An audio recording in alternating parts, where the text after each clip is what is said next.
Huwag ninyong ipakita sa publiko na malinis kayo dahil sa bawat proyekto may kapalit na porsyento para sa inyong mga opisina.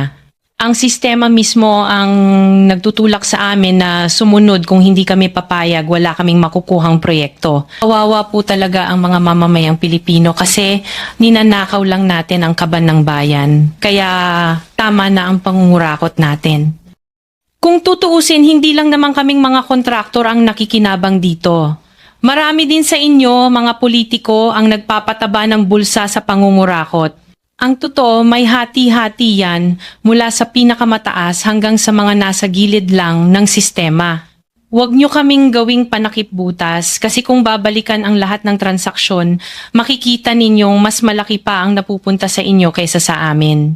Lahat tayo alam ang laro, pero pag nahuhuli, kami lang ang tinuturo at pinarurusahan. Kaya wag ninyong ipakita sa publiko na malinis kayo dahil sa bawat proyekto may kapalit na porsyento para sa inyong mga opisina.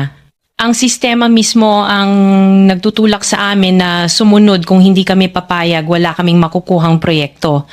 Pero sa likod niyan, kayo rin ang pinakaunang nagdidikta kung magkano ang dapat itabi para sa inyo. Kaya kung talagang seryoso kayong mag-imbestiga, wag lang kaming kontraktor ang sisihin. Tingnan ninyo rin ang mga pangalan na nakaupo ngayon sa mga komite, sa mga ahensya, at lalo na sa mismong mga nagpapalakad ng gobyerno. Dahil sa totoo lang, pare-pareho tayong nasa iisang lamesa, iba-iba lang ang laki ng parte na nakukuha. Kawawa po talaga ang mga mamamayang Pilipino kasi ninanakaw lang natin ang kaban ng bayan. Pera ng taumbayan pero tayo ang nakikinabang. Hindi ba tayo nahiya?